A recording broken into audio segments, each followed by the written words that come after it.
I wish we'd been recording when you said that, but I'm like, I can't put that in. You can put it in break. It's fine. I don't know what you're talking about. I didn't say anything. Or I love how the stats were like, oh yeah, Matt like leads on swearing on break, and this shows like a shift, and I'm like, no, that's just him uncensored. Like, it's not some evolution of him trying to pull the conversation somewhere. That's just how he usually talks. AI found bigger number versus smaller number, and it was like, whoa. Friends, Matt curses, then apologizes to the editing team. Yeah. Oh my god, that one was. There's so many funny, hilarious things. Anyway, let's I gotta do an intro. Hello and welcome to Fallthrough, your source for deep conversations about technology, software, and computing. I'm your host, Kris Brando, also known as Scriptable, and on today's episode, it's Matt, Dylan, and I, and we are gonna do a fun little year in review episode. Last week we shipped episode number 51, which since we started shipping at episode 0 meant that it was our 1 year, I guess, anniversary, 1 year of shipping episodes. So episode 52 feels like a good place to kind of look back. And I've tentatively called this, Fallthrough's 2025 Stack Trace, because we needed a fun name that wasn't just some weird crib on one of the other various names for year-end wrap-up, like Rewind or Wrapped or whatever. I don't think Stack Trace is fun. But what do you think? What do you think, listener? Do you like that name? Do you like Stack Trace? Anyway, I'm sure we'll have supporter content. We will have supporter content. That's one of the things we do. If you're not a supporter, please head on over to fallthrough.fm/subscribe and sign up today. And if you're not following us on social media, please give us a follow there. And if you're watching on YouTube, hit that like button and that subscribe button. We super duper appreciate it. And with that, let's get into the show.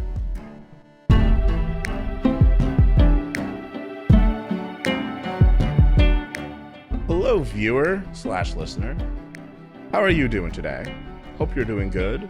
Hope you had a good holidays. Happy holidays. That's what I'm trying to say. Hope you had happy holidays and a happy new year if you're listening to this after the new year, or I hope you do something fun for New Year if you're listening to this before New Year's. Today, we're going to do a nice little retrospective on Fallthrough, our first year. And joining me, I have Matt and Dylan. Matt, how are you doing today? Good. I'm tired, but I'm good. Matt's a sleepy boy this morning. I slept forever. It felt like it was so good. Sometimes your body just needs that. Yeah, I needed it. I had a very long holiday weekend, but I'm good. You just need to hibernate.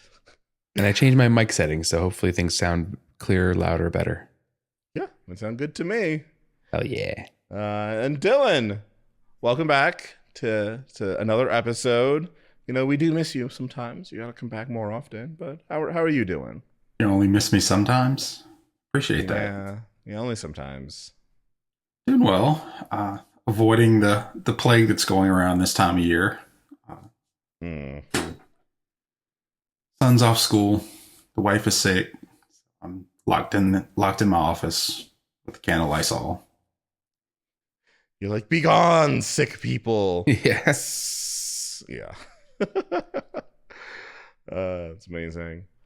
All right. Well, to set the stage, I decided yesterday to go through and do some fun analysis. I was like, we should have a fun little wrap-up episode.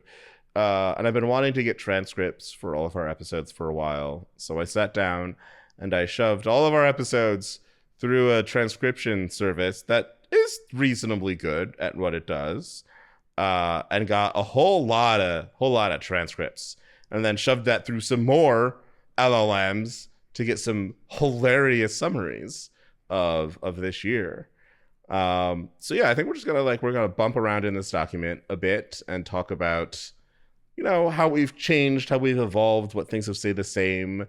I mainly wanted to do this because I also wanted to get the listener's perspective or the viewer's perspective on this podcast, right? Because we all talk to each other before the recording and after the recording and sometimes between the recordings, and all the listeners get is what we say here.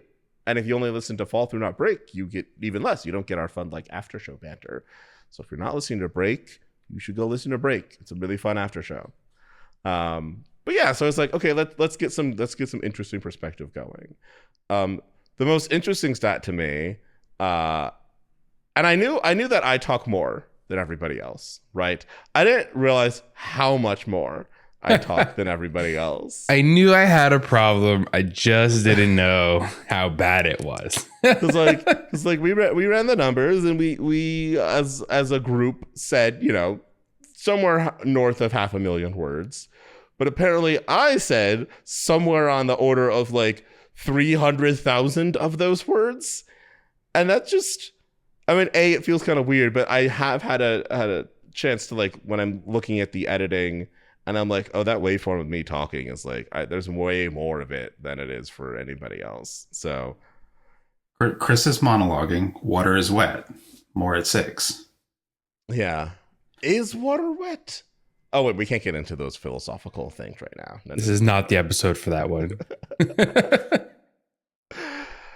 But I find that very interesting that I like talk so much. And then Matt, you're like second, even though the AI messed up the stats. It's real funny how it sometimes just like chokes on itself. And it's like, you just told me that Matt was on like 60 episodes. And then you're like, oh no, he's actually on 36. I'm like, no, he's on 60. Try and do that math right. Try and get it right. AI is so funny. It's like a overachiever, like girlfriend that loves you, but you don't love her as much. You know what I mean? And she's just really trying to make you happy. And, it's like, oh, you didn't want this? Okay, I have that instead. It's like, no, it's me. It's not you. Yeah, it's you're a bit much. Calm down, please. Yeah, you're a bit much. That's what it's I want okay. to say to it a lot of the time. You're at like an 11 right now. I'm gonna need you to dial it back to a 6 or a 7. Yeah. Oh yeah. No, and another funny thing that we saw as we were looking through all of this, all these reports that spit out, is that it's like, oh, here's some viral quotable moments, and it quoted Dylan saying the "Go Funk" proverb, and it's like, this is very, very viral, very quotable. I'm like, it would be if Rob Pike didn't say it a decade ago.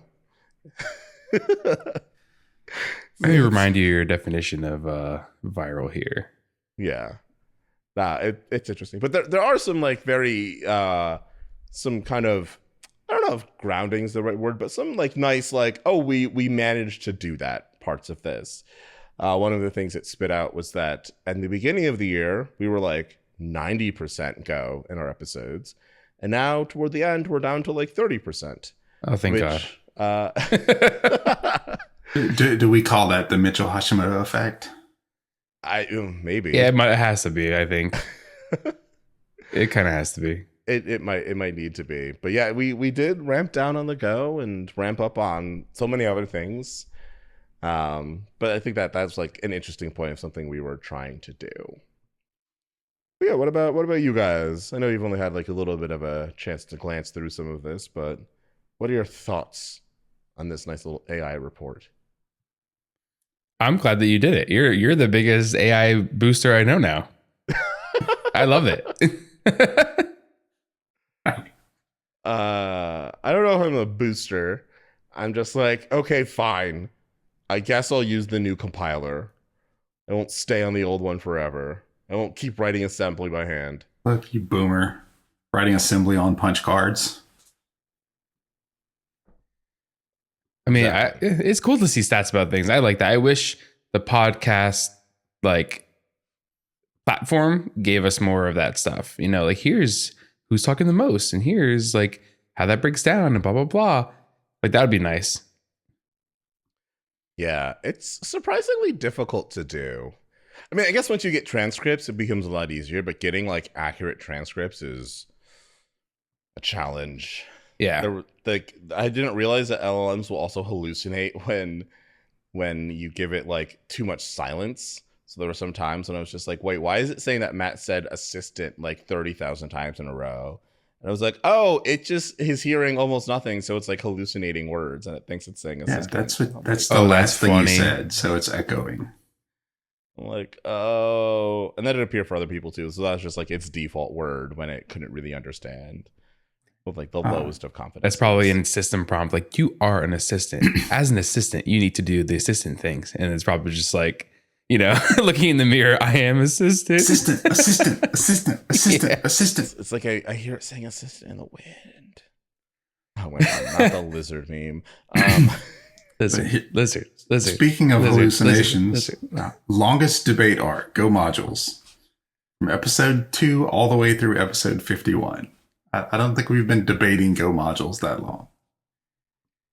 It comes up every now and then, but that's not been a persistent debate. Oh yeah, I don't know how much of a debate that is. Yeah, it had it. A lot of the things it was like, this is the debate. I'm like, this is us just agreeing, which I guess it's difficult for it to find things that we disagree on because I don't know where the stat is. I gotta find the stat, but it's like apparently we agree like 68% of the time, and we disagree 9% of the time. Or it was in like that kind of magnitude of ranges, a magnitude of percentages. And I'm like, oh, so we like don't disagree. But we do disagree. But our disagreement is not like, it's not I'm on one side, you're on the other, and we're just going to duke it out. It's like much more subtle than that. So I think it's difficult for it to pick up on. I'm reading this now. This is actually really funny. Right? There's a lot of good stuff here. I like the emojis that they give us. Contradictions. They have a contradictions board. Oh yeah, so there's this whole part of the report where it's just like, how consistent were each of the hosts, and it's just like, and of course it pointed out me going from like being like super duper skeptical of AI to being like, no, actually I think AI is a useful tool, and it's like, oh, here's one. Some of the ones that came up with were like dubious. So like, I had one about hypermedia for me, and I'm just like, oh, that's not an evolution that happened. That's you just misunderstanding what I'm saying. Yeah. It's actually really nice to look at these stats and see this. Kris Matthew natural flow, 96.8%, practically telepathic. Oh my god, this is great. We should not lean into that. That doesn't play well on a podcast where you just think at each other. That's funny.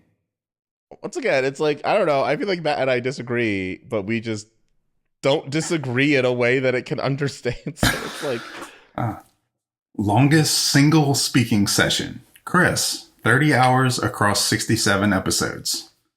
That's pretty impressive that you managed to have a single speaking session across 67 episodes. You know, it is silly. We're gonna do some live querying of this while we're at it. I'm gonna ask it to actually tell me what was the longest speaking streak.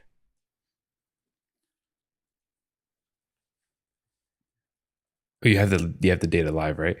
Yeah. I love the catchphrase championships. I have catchphrases and I know that. Yeah. Yeah. You know what I mean? That's wild. That's crazy. Those are my top two, which is really funny. Honestly surprised that at the end of the day didn't come up for Kris. He says that a lot. Yeah, I think the catchphrase that they gave for Kris was hire more librarians. That's not a catchphrase. I said it, but Kris shows up like a superhero. No, Kris shows up like a superhero. I'm here to hire more librarians. Like, let me get my glasses and my Dewey Decimal System. Yeah, and also you keep it down. He has the power of shh. You know. Oh, this is great. Oh, there's a good amount of Oxide references, good amount of Mitchell Hashimoto references, which makes sense. I mean, yeah, that totally makes sense. That tracks. Are we still recording? So the meta moment count has like, we should start recording. That's probably getting cut. Are we still recording? This is very meta. And therapy session jokes. We did have a lot of therapy session jokes.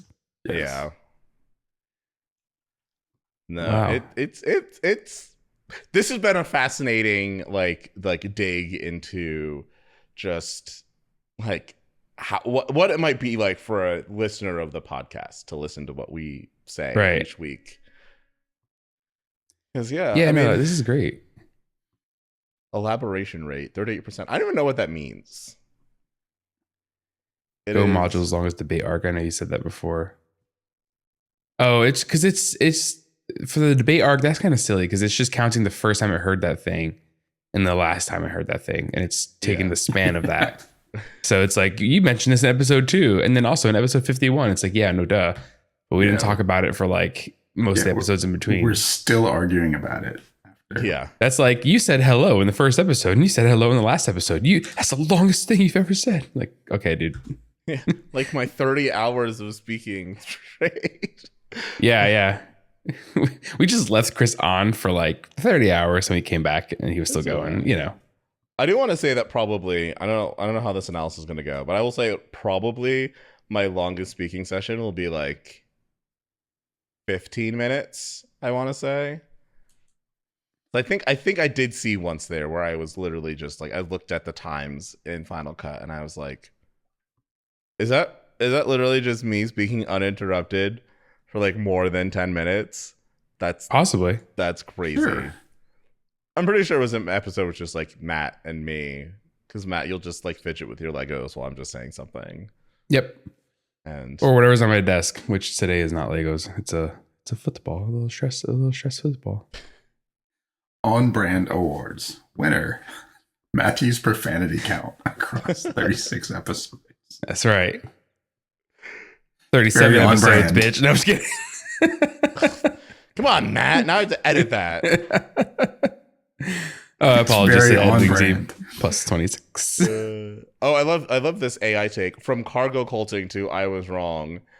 It's compilation. I don't know if I was ever cargo culting AI. Like I didn't like I don't know AI, if the AI but says it must be true.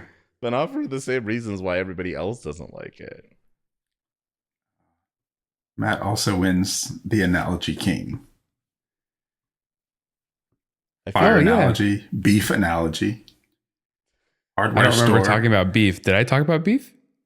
Apparently you did. you had some quote somewhere that was like something like, oh, we're all making beef and you're making beef, but your beef kind of sucks. And I'm just like, Oh, I don't even remember what I said there. See, this is why you can't have me on shows. I just say some things and then I walk away and I forget everything about what I said. This is why I need these stats to remind me of the things I say. The beef analogy.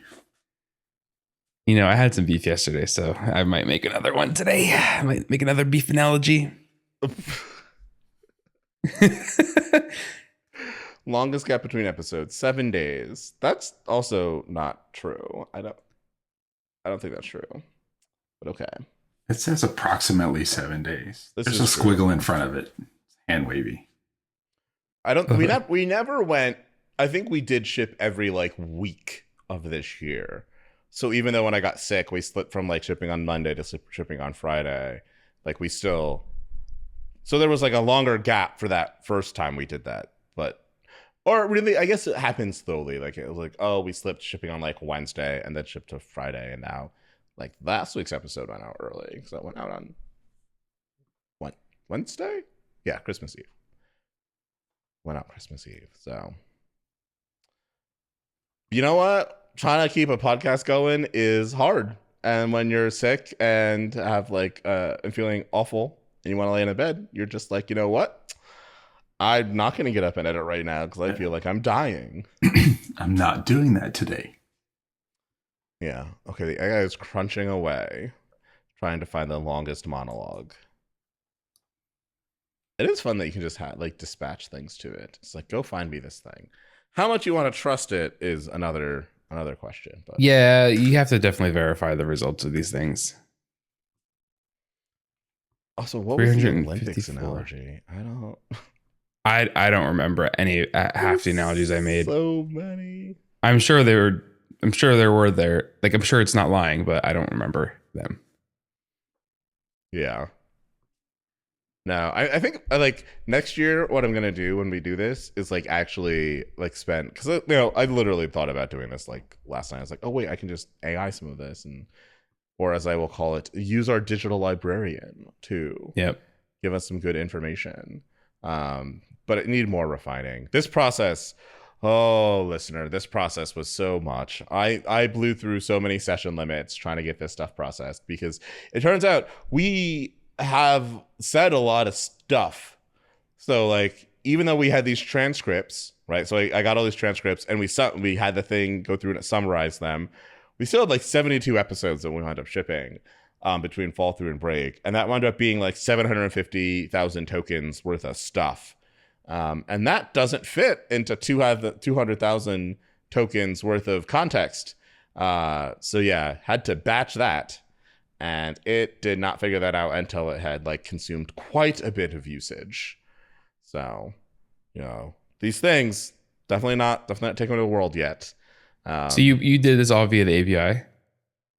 No, I should have done it via the API. I did this all via like just my subscription plan.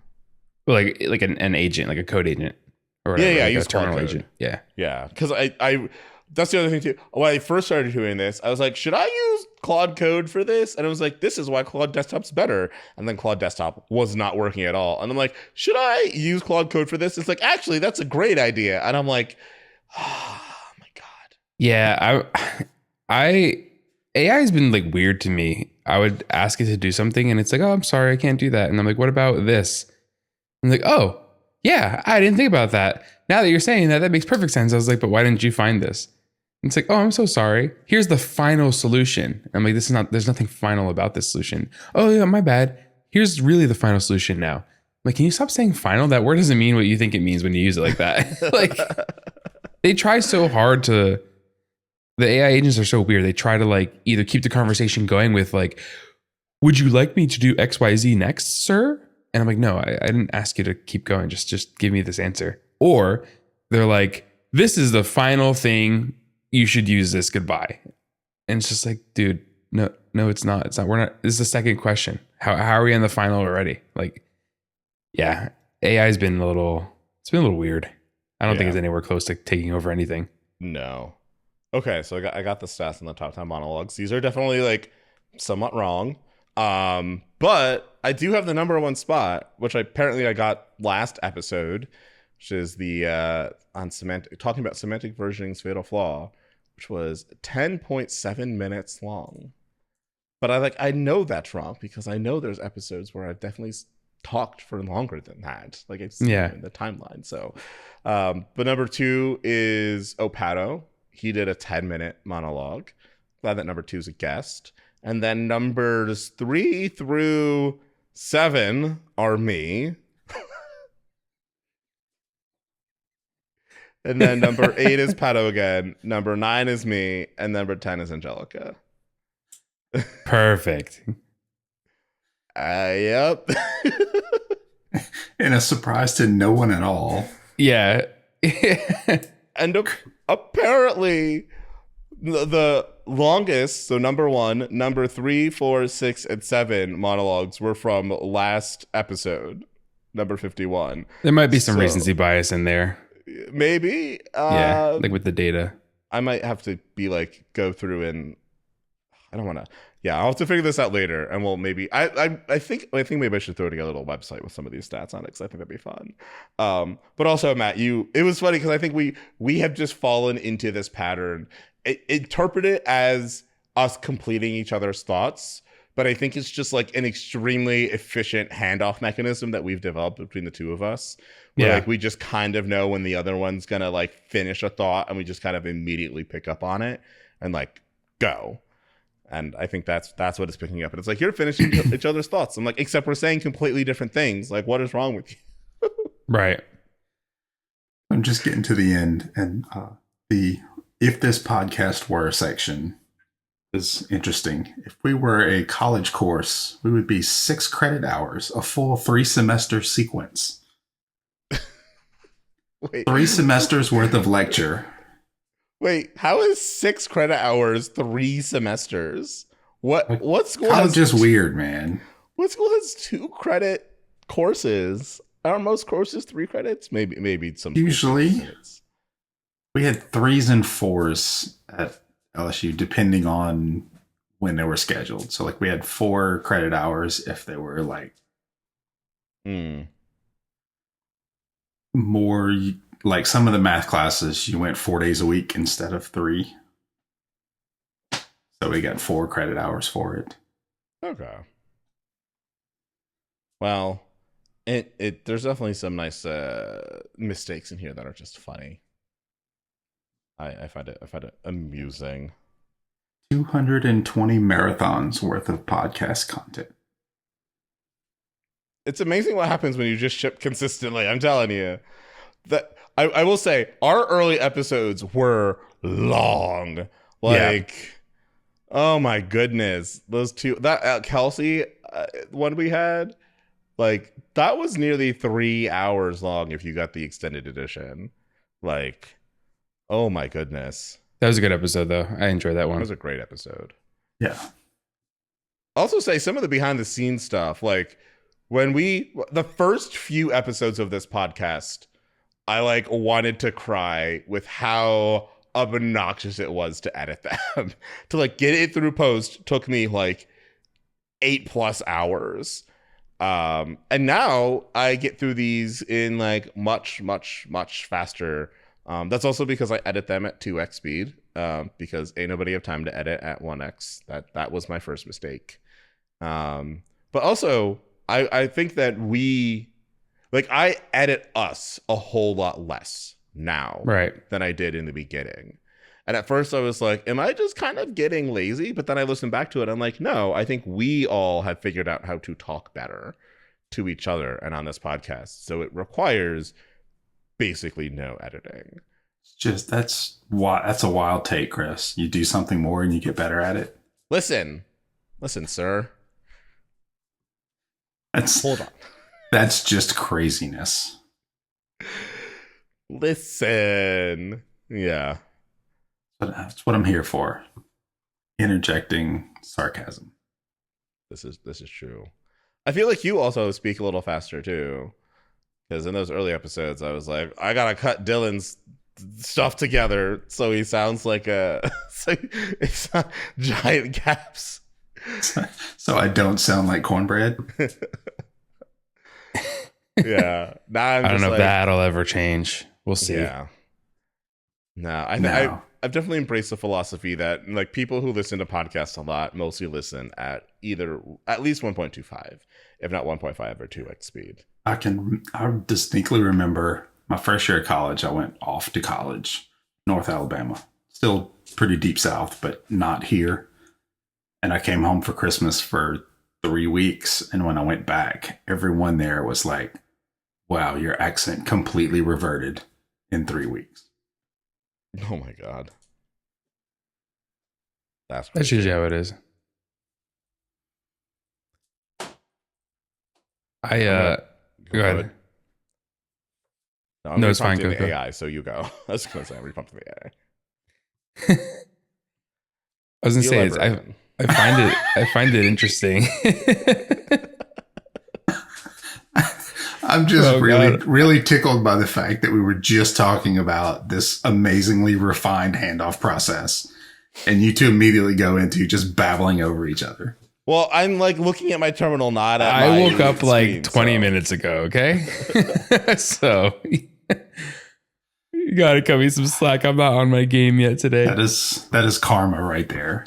Yeah. Oh, we have refined our process so much over the year. Blah, blah, blah, blah, blah, blah, blah. I do feel bad towards the end of the year. We like didn't have as many guests, but we wanted to, and we had some people scheduled, but like, it's hard. Back to Chris's point about like podcast things being hard. It is very difficult to ship a podcast consistently, unless you're going to like talk about, the same topic over and over again. That's why we didn't really want to stick with Go at first. When we like first started the podcast, we were like, oh, we'll do Go. And then we just looked at it and we're like, Go doesn't really have any content. Like it's not a fast moving language at all. It's nothing new is happening there. So like tying ourselves to that would have been a bad idea. But I like our guest episodes. It's just those are the hardest to schedule because you have to cross time zones and someone else's schedule and blah, blah, blah. So, but I think we did a pretty good job of having guests. I think next year before the holiday season, we'll just queue up a bunch of episodes and get them recorded, I also think we had a habit of taking some of our guests to make them guest hosts, like Jamie and Steve. Yeah. Steve was in a whole bunch of episodes. Isn't it? Yeah, it was fun. I think Steve may have been on as many episodes as I was. Probably, actually. He was on quite a few. There is the I actually can just like look at the website for that too. Well, sort of. Fixing processes. Like the website sometimes shows more episodes than actually exist. So it says you are on 17 episodes and Steve was on 8. I feel like that number's wrong. 9. I feel like that number's wrong. I'm not sure. But maybe he was only on 9 episodes now that I think about it. I was regular early and then kind of Yeah. had a long hiatus between moving and knee surgery and work and life. Yeah, you were definitely on like very consistently up until April, and then you disappear until August. So Yeah. and then you like one in August, and then one October, one in November, and now here. But that's how life goes. This is why the way to get a like sustainable podcast is to have a whole bunch of people, so you can kind of trade off back and forth. I guess unless you're Joe Rogan. But that's different, I guess. Well, I mean, what is your job? Yeah. That's literally like, yeah. When it's your literally job and you're already a multimillionaire, so you don't have anything else to do, you can just sit and record for hours a day. This is true. Right. How do I do that? A good gig if you can swing it. I know. The ad money alone must be great for him. We don't really. I am glad that we chose not to do ads, sponsors, right? Yeah. Yeah. Sponsors. I'm glad that we did that when you stuck through it for a year because, I know it takes a lot to produce these things in time and in like and money technically too. But I think us not having a, like a sponsor plan for like ads, not for supporter, not for listeners, like Right. for like ads. I think that's kind of nice. I see the value of it though, and we have some emails from people reach out like, hey, we want to sponsor. And we're like, we don't really do that here. Yeah. So that's kind of cool. I'm still reprompting the AI. No, you're good. I'm also like perusing the stats a little bit. It's kind of fascinating to look back at these things and realize it's been a year. It like sneaks up on you. It really does. Like I was telling my wife, like, this is going to be our 52nd episode. She's like, wow, congratulations. Even to her, she's like, wow, it doesn't feel like a year, but it's a whole year. Yeah. It feels like so strange because it's like, it feels like a whole, it's like, it's been a whole year, but it also feels like it's so much longer. Like a year ago, Go Time was just ending. And now it's like, it's been gone for a year, but it doesn't, I don't mourn it because I think we did this spinoff well. Like, I feel like this is a good I when I was meeting with the changelog people before they made the final decision to like end all the other podcasts, I was like, yeah, y'all should end the other podcasts.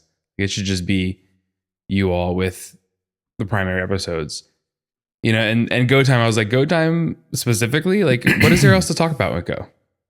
And that's basically what I said to him. I was like, really, what else is there to talk about? The Go doesn't change. At least JavaScript, it's like constantly in flux and there's so many things happening in the JavaScript ecosystem. So like you do have content for that. But Go Time, like, you don't really have any content for it, Were you meeting with them as a representative of Oxide, who's actually a podcasting company masquerading as a software company, masquerading as a hardware company? No, I was meeting with them as a conference attendee and a friend. I mean, Oxide's a podcast company technically. I'm kind of looking at like some of the other podcasts, the spin-offs. And it's like Practical AI looks like it's doing pretty good. Yeah, I think they actually did it. Yeah. Fork Around and Find Out also is they're more like a monthly podcast, it looks like now, instead of a weekly. Yeah, it looks like it. There's us. Okay, I see the problem now. It wasn't actually looking at the transcripts, it was looking at summaries. So now I have it looking at transcripts. So now we should actually get real data. I don't even remember all the spinoffs. What was it? It was Dysfunctional? Yeah, so there was Dysfunctional, there's Fork Around Find Out, there's Practical AI, and then there's us. I don't think Dysfunctional is doing a thing. No, the last episode they shipped was in May. What was the other one? Fork Around and Find Out or Practical AI? Fork Around, Find Out podcasts. Are they? What? How are they doing? They shipped an episode a couple weeks ago, so. Oh yeah, yeah. They look like they're doing monthly. Yeah, it looks like it's monthly. I mean, they it had changes Duffy on. everything when you have a host that can just do the editing for you. It does. Yeah, yeah. It really does. Interesting. Yeah. I like seeing these things. It definitely it brings some light to some stuff. And of course Changelog, they're still shipping episodes and doing things. I guess that's another thing that didn't really materialize this year, but maybe in a future year is the whole CPU FM thing. Oh yeah. We're supposed to be a part of that, I think. Yeah. But it's also Yeah. like, I think one of the main things that, it was like, oh, well, we'll help you with sponsorships. And it's like, oh, we're not doing like ads. So Yeah, that's the thing. Like that, the primary way to monetize things feels like it's ads and sponsorships. And it's when you try to step away from that, your options get very limited very quickly. yeah. Like we're relying on listeners to like subscribe to the supported content, which is good because then it's like you pay for what you want rather than we like shove ads down your throat. Right. But it's also bad because now you're doing direct to consumer sales and those are like harder. Yeah. Yeah. Harder. Yeah. B2C is definitely a challenge. But also there's like, it's like, there's a nice elegance to it. I think mainly like our biggest problem is just like, we need a platform, and it's been really hard for me to actually sit down and build a platform because there's just so much other stuff to do.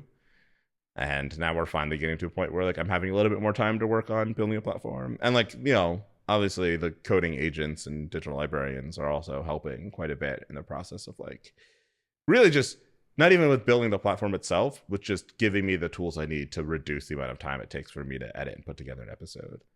Because like post-production was a thing that was just, it wasn't even the editing. It was the, okay, I've finished editing this thing. Oh, great. Now there's 2 more hours of work to actually package this and get it shipped. And there's all this like copy and pasting and going back and forth to different apps. And now that is all streamlined into like a couple of different exports that are well named, and then running some CLI tools. And then boom, it like, converts the WAV files to MP3s, shoves the chapters in there, shoves the chapter art in there, does all of that. I just need like the last little part of like, okay, now upload it to the various places for me and make all the social media posts. And then once I have that going, then we can actually focus on the platform itself. Because like, I don't really like Supercast all that much after using it for a year. It's just like, it's kind of a janky platform, I will say. Yeah, I feel like I think this is the the prediction for 2026 and beyond. I think software that tries to appeal to a mass number of people is going to become less desired over time in favor of like specific software for people. Right. Like look at Riverside. Like Riverside trying to be a general podcasting for all podcasters, but nobody says anything good about Riverside. You know what I mean? Everyone I know that uses Riverside doesn't say anything good about it. They're like, hey, this sucks in this way, this sucks in that way. I wish I had this, wish I had that. And like we've been using it and it works, but we've also had issues with it too. And it's like, I think these sort of generic, like that SaaS era of software where it's like we all use the same SaaS product. I think that is going to wane over time in favor of more purpose-built things for people. Yeah. Personally. It works is not exactly glowing praise. Right. And it's also like some of it too is just like what winds up being invested in are like so many gimmicky AI features, and like some of them are interesting. Like I need to definitely do more marketing. And one of the nice things is that after an episode, it makes a transcript internally and analyzes and like gives you like, hey, here are some like 1 to 4 minute vertical clips that you could like put on social media. Yeah. Of course, I wouldn't use those directly because there's an audio sync problem that Riverside seems to have. that I have to fix literally every episode. Like when I go into Final Cut and I line up the video and the audio, I have to like shift the audio over because there's just a problem with it. And it's like things like that I'm like, okay, I wish we could fix this.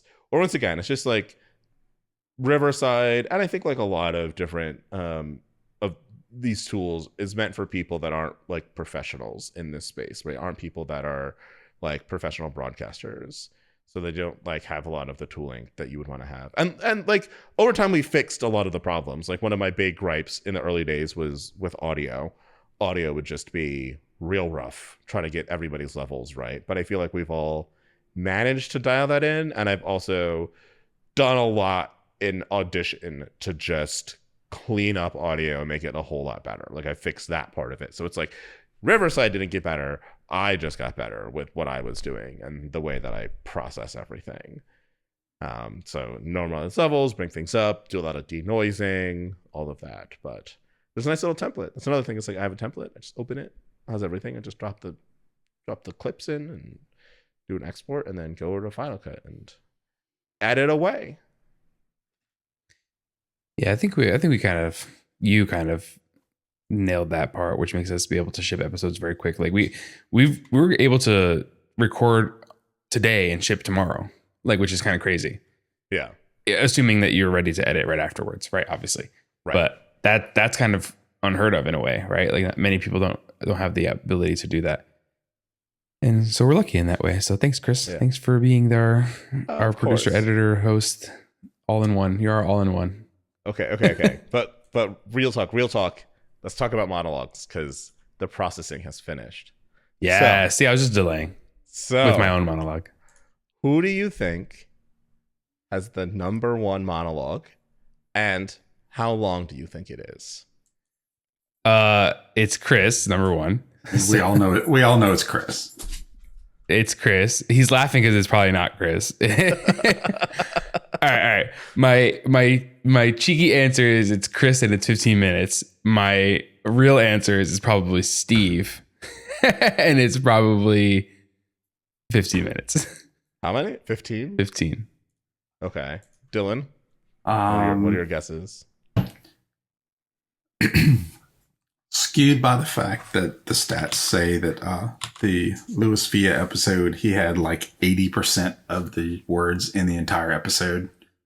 I'm going to say he monologued for 12 minutes. Okay. So, Dylan, you did get the right person. It was Louis Villa. You were very off in the monologue length, though. He monologued for 26 minutes and 48 seconds. Ding. I don't think I was on that episode. I don't think I was on that. Wow. In the same episode, he had the number 2 longest monologue at 21 minutes and 30 seconds. So he had the number 1 and number 2 monologue spots In the same episode? number 12. Yeah. Yeah. He was not the recruiter one. That was the lawyer one. Yeah, it was lawyer. I don't think I was on that one. You were. I think it was me, Ian, Angelica, and Tim. Yeah. I cheated in that I remembered seeing that he like 80%. had the most dominant conversation in any episode. Yeah. Number That's 3. wild. Number 3 is Steve. And he had a monologue of 20 minutes and 54 seconds. Apparently about integer overflows and programming language design from episode 27. I don't even know what was episode 27. That sounds right. Integer overflows sound up Steve's alley. Oh, what even is a programming natural language? Okay. Yeah. Oh yeah. We talked for a long time on that one. I mean, that episode's only an hour and 10 minutes. So that's only a 70-minute episode. And he spent 20 minutes of it talking straight. Oh God. About integer overflow. Our listeners are probably like, yo, y'all need to shut the hell up. Yeah. I do hold the number 4 and 5 spots with 19 minutes and 49 seconds and 17 minutes and 46 seconds, respectively. Now, who do you think is number 6? But when you say it like that, it's definitely not me. When you say it that way. Jamie. Okay, Dylan. I probably would go Jamie too, because it's not me for sure. I imagine I don't have any more than about 3 or 4 minutes, and we're not in the realm yet. Okay. It is Filippo with 17 minutes and 1 second. No way. Wow. Yeah. Interesting. Number 7. Anybody get any guess? I will tell you, it was one of our earliest episodes. This is monologue still? Yeah. All right, I'll just say Kelsey. Dylan? Kelsey would fit. I don't know. That was a long time ago. It was Kris Allaire with 16 minutes and See, I wasn't on the episode either. All right, so clearly what I'm hearing is Matt has to go on the episodes to prevent the guests from talking too much. Got it. Understood. I understand my assignment for 2026 now. Don't worry. just interrupt the guest mid monologue and cut that shit out. No monologue for guests. Yeah. Your purpose in life is to interrupt guests. Yeah, I'm going to interrupt guests. That's what I'm doing. In 2026, I'm not going to let the guests speak, okay? Yeah. Okay, you've talked too long. Shut your pie hole. Yeah, shut your mouth. Yeah. Okay, the stats are in my favor now. Okay, so 8, 9, 10. These are 2 people. There's someone has 2 more. Take a guess at who. All right, I have to be in one of these. I'm going to put myself up and Jamie. Okay, Dylan. Jamie and Kelsey. You are both wrong. It is me and Lewis again. So Lewis has number 8 at 15 minutes and 46 seconds. Again, in the same episode. I have number 9 at 15 minutes and 23 seconds. And that was, I guess, talking about rest, architecture, and resources. And Lewis has number 10 at another 15 minutes and 6 seconds. So Lewis, in one episode, had 4 monologues, making 78 minutes of talking. In an episode that was, actually have to like look it up elsewhere because I think that was like the extended version. But that's a lot of words. Jeez. It's a lot of words. Like, let me look up that episode to see how long the extended version of it was, because that was a lot. What was that, episode 12? Okay. But yeah, that's like somewhat surprising results, I would say. I definitely would have thought that I was like, I thought I would have been closer to the top. But yeah, me too. not. But that makes sense why I think, yeah. You know, if you're an attorney, I mean, you have to talk for a while, so I get it. That's just part of your job. I watch Suits. I know things. I'm cultured. What do you mean? You watch Suits, you know things, and you interrupt guests. Yeah. I mean, isn't that's life? So that episode with Lewis was 146 minutes long, right? And he spent 78 of those minutes in 4 monologues. So he's definitely our keep going dude. Like, spoke for over an hour in that episode. It's crazy. All right, do we want any more fun stats? What's another fun stat we should go grab?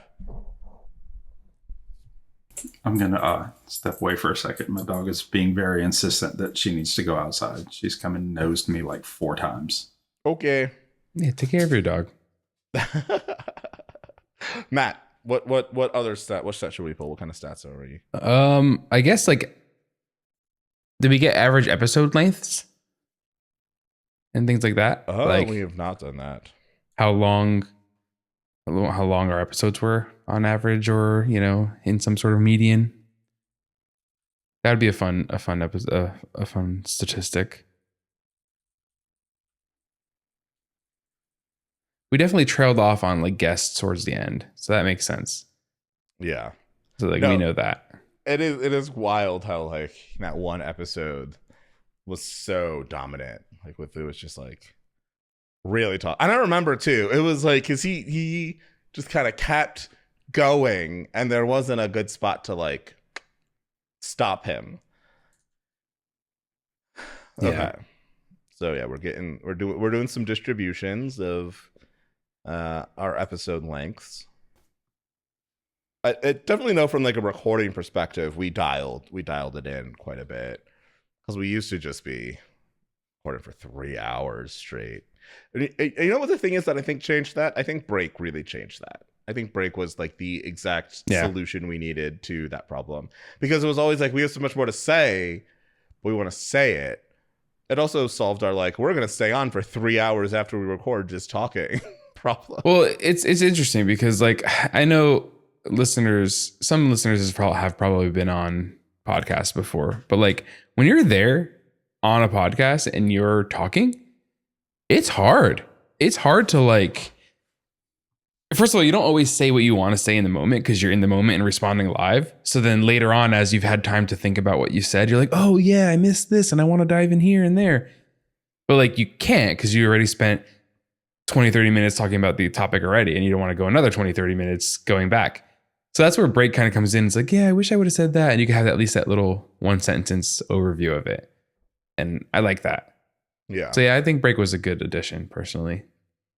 I've actually done that quite a few times over the year on episodes that I was not on, where I go back and listen and I'm like, oh, I wish I'd have been on that episode because I would have said something. Yeah. Yeah. There was definitely a point in the summer when I was kind of on hiatus from being on episodes where I was like, man, I probably should have joined this episode. But I was also like, there's already 4 people in this episode. I'm going to be on this episode. I'll just produce it. Yeah, that's something that I think the listener, like, you hear it in the post-production, you're like, why didn't they say this? It's like, because in the moment, you're not thinking about any of that stuff. You're really not. Yeah. It's kind of wild how that works out. And then afterward, even when I listen to things afterwards, I'm like, oh, we should have said this. And this just is what it is. I've had a few where I had something queued up and then a monologue ensued. And 15 minutes later, it's like, oh no, we're not gonna do that now. That's the moment has passed. Figuring out how to circle back on something is real tough. Like navigating that. This is where I wish the tool could be a little bit better. Because if you're in Riverside, like, what are you gonna do? You're gonna use the chat. Like, I'm gonna go in chat and be like, well, there's like a raise hand thing. Yeah, but the raised hand has to be like, there needs to be an annotation with it. You know what I mean? Like, what am I raising my hand for? You know? Seriously though, like this is where I think these tools can change. Like they just copy one another. This Riverside just looks like Google Meet. You know, it just looks like Google Meet and it acts like Google Meet in all the wrong ways. And it's like, okay, you have like I have an emoji reaction button here where I can just do funny. Like, who gives a crap? Like I could just laugh. You know, I could just laugh if I find it funny. I could just do that live. Yeah. But yeah, it's like the things that podcasters care about is like, you know, chapter breaks when we're going to move on from topic to topic, having that sort of thing saying, hey, this is when we started talking about the next topic. And like that sort of go back and reference things where I can raise my hand and be like, hey, I want to circle back to XYZ. But if I just raise my hand and do this, you just see a little freaking hand thing. Yeah. And then we're going to keep talking anyway. And I'm going to forget what the hell I even raised my hand for. So like if I can just annotate it with like just a couple words, you know, go modules, raise hand, right? And then at least I have something to talk about. And I put that in there specifically since I need to pad the stats a little bit. Go modules, go modules, go modules, go modules. Oh my goodness. Gamify all the things. Yep. Now that I know the stats, I'm going to just do whatever. I mean, good luck. Once again, 500,000 words. Like, you do a lot to skew them. Yeah. 1,000,001, 1,000,002, 1,000,003. One of the things I do think is interesting too is like when we're in it, sometimes I'm like, oh my God, what I'm saying is incredibly spicy. Like this is, I don't know if I'm gonna be able to ship this to like everyone. This might have to be supporter only because this is what I'm saying is kind of off the rails, or it's like, oh, I'm like focusing too much on a certain thing, and I can tell you think it too, Matt, because you'll be like trying to like pull me off a topic, and then I'll get into posts and I'll start listening back to it, and I'll be like, That Where'd was all that fine. spice go? Yeah. That was fine. I was like, wait a minute. I remember the moment being like, oh, I probably can't say this. And I listen back to it. I'm like, no, what I said is perfectly fine. What happened? Like, what happened to that spice? Yeah, that's happened quite a few times actually. It's hard. It's hard to think about it because, you know, like especially when we get on the controversial topics, you know, like when we're talking about Go modules or whatever, and you know, you can get all spicy there, but then we look back, it's like, no, we actually were pretty level-headed about chatting about that thing. Yeah. And I don't know, maybe we should. Listener, what do you think? Should we be more spicy? Do you want to hear the spicy spice? Like we can give you the spicy spice. Well, I will say, we did not omit anything. Like we have not recorded something and said, oh, that's not going out. You know what I mean? Right. Like everything we've recorded thus far, with the exception of just normal cuts for editing, right? Like has went out, which is kind of cool. I feel like we probably were a lot spicier early as we were kind of transitioning from Go time, and we all had, well, Matt, Kris and I for sure, Matt maybe less so, but we all had all this pent up rage from Go modules and and everything that had gone on. And we kind of had the catharsis in those first few episodes where we got it all out and had the airing of grievances and then kind of settled in. Yeah, I will say that I've definitely my own perspective of, I think Go module specifically, but also a whole bunch of other stuff. I think it's also evident in like my view of AI now, where it's like over time it's become much more nuanced as I've said the things aloud. Right. It's like by saying them, we can be like, oh, actually, there is a bit more depth to these things than I think is, you know, you see on the initial surface. Like, I think too, like, if you take modules as an example, modules is like our quintessential example. It's like it is the thing that we will always bring up as an example, I think. Like, I've come to realize that the things that I dislike about modules have a lot less to do with like modules itself and like everything else around modules, where it's just kind of like a good example of this, it's like all of the weird stats that people came up with to talk about how great modules were, whereas like, oh, we have 96% adoption, or like most people say that modules are just fine for their workflow, and I'm like, I don't dislike that because I dislike modules. I dislike that because that's like a disingenuous argument. Right. If you say like, oh, like 96% people like the only option that's viable, like that's not actually that good of a stat to say. Right. Or if you say like, oh, most people are perfectly fine with this thing. I'm like, yeah, most people are perfectly fine with GoPath too. So it's just like there's like the lack of subtlety that's necessary there. And really, it's just like the lying with stats thing that is kind of gross.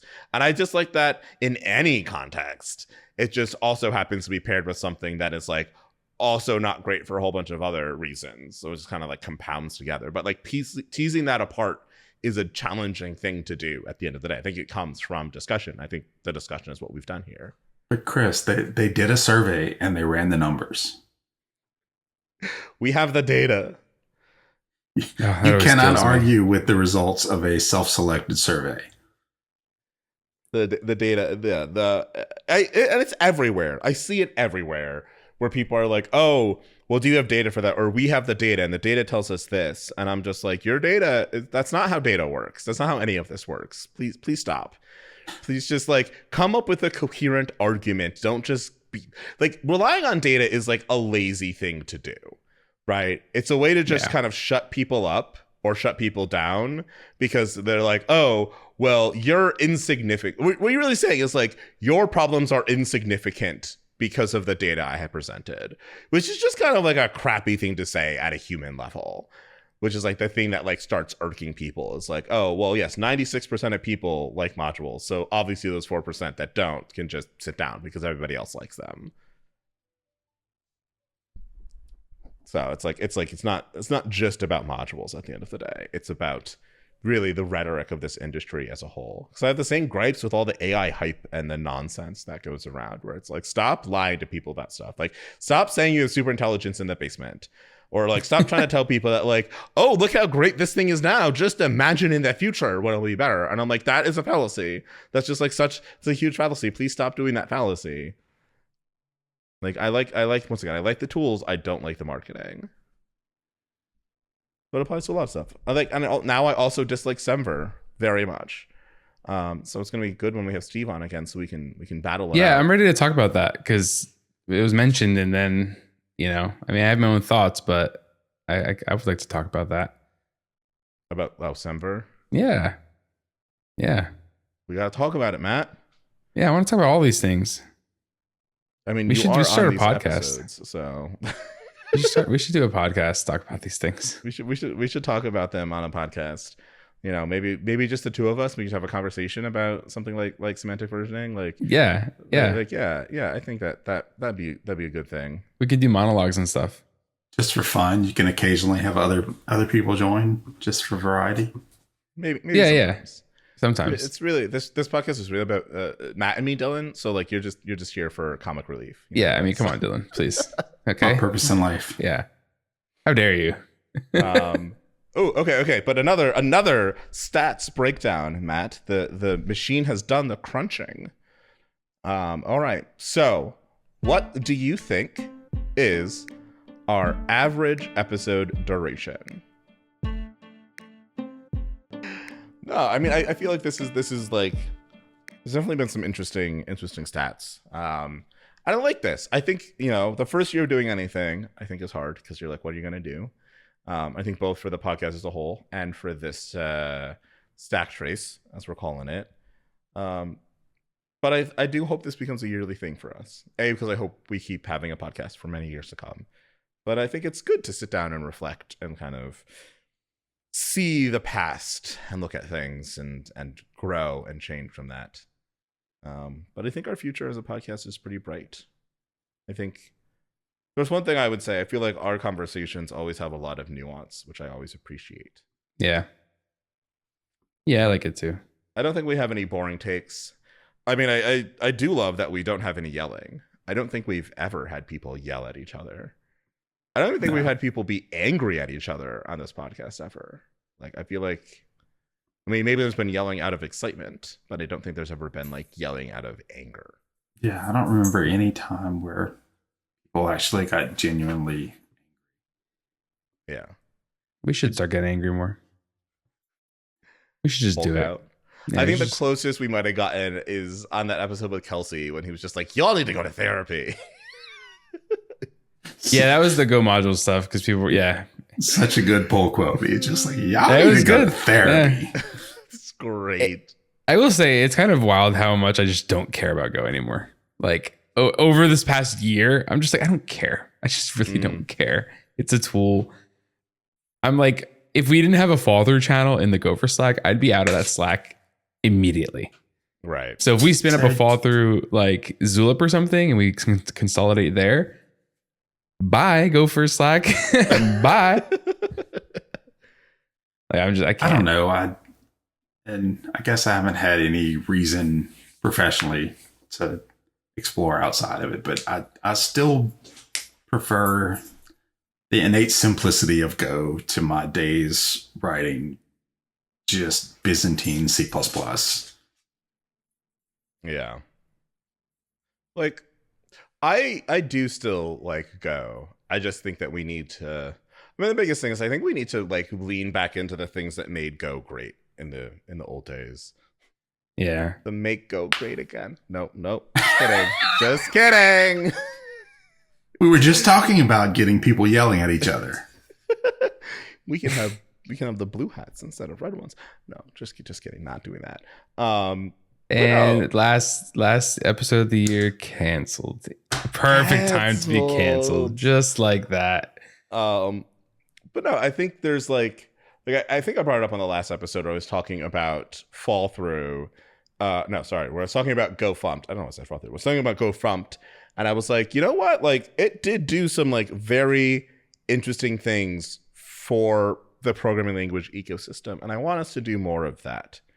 And I think the place where we should do that is dependency management, because I think, I've done a lot of thinking about this over the last year, because we can't shut up about it.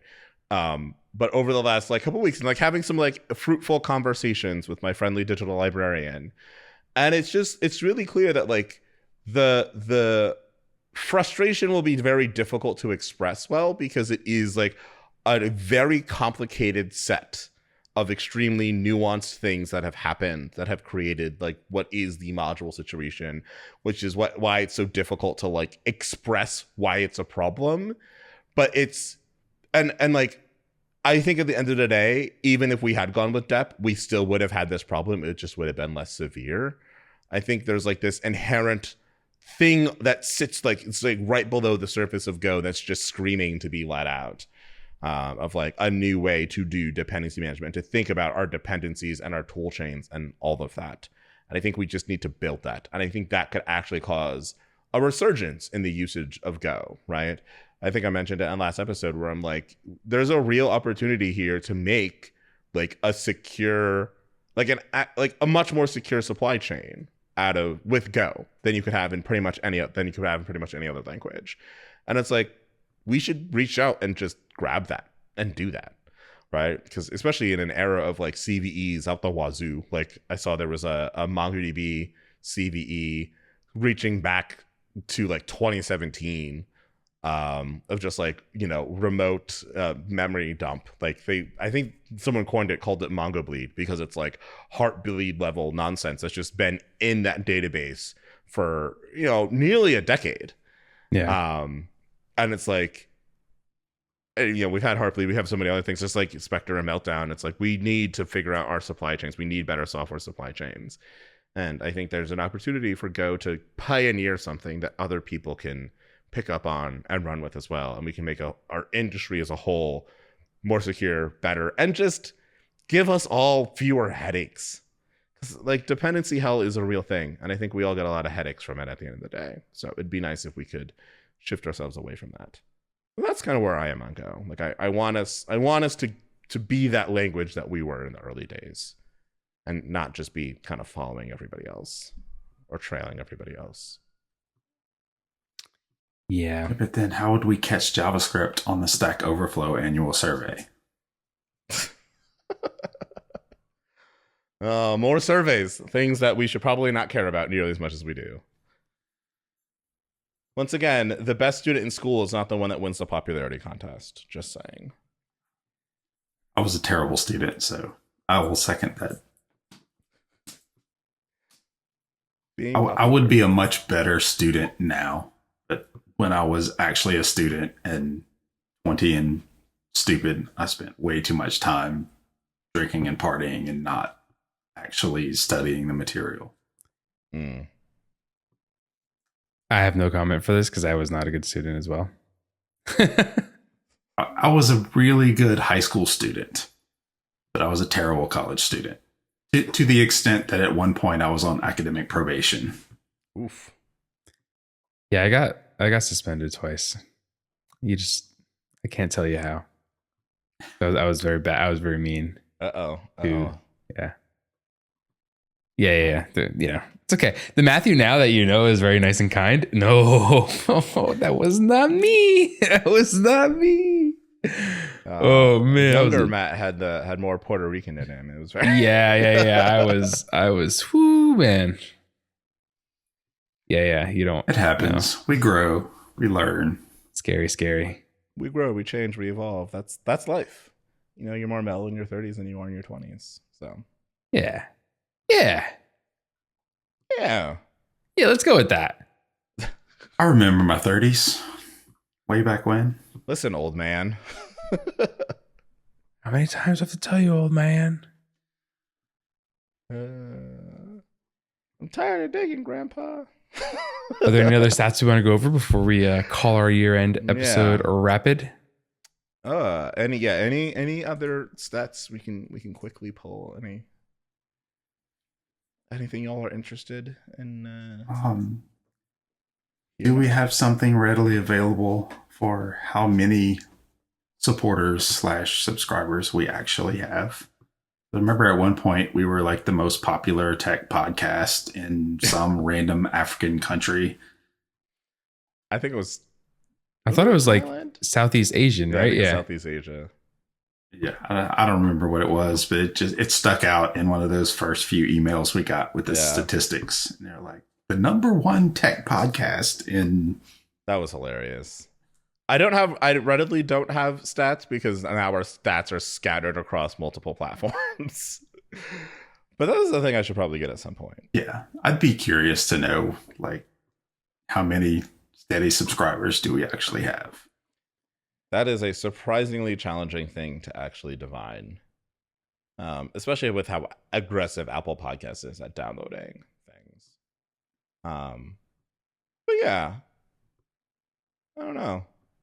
I'll have to crunch the numbers again. I stopped caring about stats as much like months ago. I like sort of look at them, but I'm like, yeah, whatever. Yeah. More than 10, less than 5 million. Yes, more than 10, less than 5 million. That is a good estimate. See, the trick to being right is to make sure you give yourself some wiggle room. Yeah. Ha! Joke's on you. There's only five subscribers. No. We have a decent number of subscribers, I think. I think us, like, Fork Around and Find Out, I think, like, we all have the same. It's hard to bootstrap a new podcast, I will say. It really is hard. Although it'd be helpful if I actually did more marketing, but you have to have the whole pipeline going to, like, get those clips and make them and put them out there and be on social media every day. It's a lot. Be easier if these platforms were less obnoxious to work with. Like, if you could actually use a, like, Buffer or one of these other things, like, they're frustrating to work with sometimes. That's what we got to build our own. Anyway, it doesn't sound like we have any other stats we want to pull that we can pull from, like, just episode data. So I think we should, unless maybe we can do some quick unpops. We haven't done unpops in a while. Oh, I had one yesterday. And I didn't write it down. Oh, sorry. You're gonna have to bleep that one.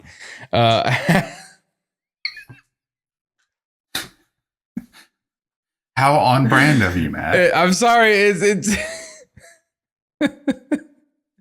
you can't take me anywhere. You can't take me anywhere. I'm not fancy. I'm not fancy. There's a reason why you are the ding, Matt. There's a reason. Yeah, exactly. I am the ding because I do it. I do the ding, so I am the ding. Yeah. But I really had it on pop yesterday. I was just thinking about it, and then I went to sleep for like 17 hours, and I don't know what happened. You rested it away. Oh, maybe if you all go first, I will re-jog my memory. I did not prepare. Yeah, I don't. I think we have to figure out what we're going to do with unpop opinions in the new year. I don't know. What do you think, listener / viewer? What should we do with them? I feel like, because we also had the idea of, like, the monologue thing. I don't remember what we called it, but the idea of, like, educational monologues. I think we got to take these things that used to just be segments, and I think we just got to make them into, like record them separately, like a whole bunch of them, and then insert them into episodes. Because I think trying to do it at the end of episodes is too tough with the way our format works. I think it worked well with Go Time. I don't think it works well for us. It's just like when we get to the end of an episode, because we're all trying to get to break. So I think it's hard, and we also spew lots of unpopular opinions throughout all the episodes anyway. So Agreed. So yeah, I don't know. I know our listeners, they enjoy Panic and Recover and unpops, but we're still gonna work on figuring out what to do with them and how to transform them. Maybe having some more listener participation in there as well. But yeah, I don't know. It's been a very interesting wrap-up retrospective. It's been an interesting stack trace for us here. But yeah, I think let's move ourselves over to break. I think that's the thing we need to do right now. So Let's Dylan, do it. Matt, thank you for joining, and thank you for being here for our first year. It's crazy that it's been a whole year, and Right? yeah, it's crazy. And thank you, viewer and listener, for also being with us. I know some of you have been with us since day one, since episode 0, since probably the trailer. And we appreciate that a whole lot. It means so much to us that you would, week after week, sit down and give us, an hour or 2 or 3 of your time to hear what we have to say and to listen.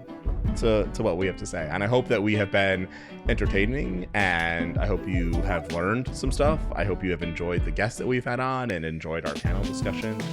And I'm super excited for what we're going to come up with next year and the type of content we can create and how we will change and evolve. All that said, if you have feedback for us, good, bad, something in between, please just reach out. Send us a DM, message us in, the Gopher Slack or in Changelog Zulip or on social media, or just, leave something in the comments below if you're watching on YouTube. We really do like interacting with people and having fun conversations. There's going to be some great ones in both the Changelog Zulip and Gopher Slack. So if you're not in either of those places, head on over there. It's a ton of fun. But with that, thank you for being here for our last episode of this year. This episode of Fallthrough was hosted by Kris Brando with co-hosts Matthew Snobria and Dylan Burke. Fallthrough is produced by Kris Brando and Angelica Hill, and our beats are by Breakmaster Secondary. And complete. And scene. I don't know why I'm waving my arms, but I'm angry or happy or something. Yay. Yay. Being a weirdie.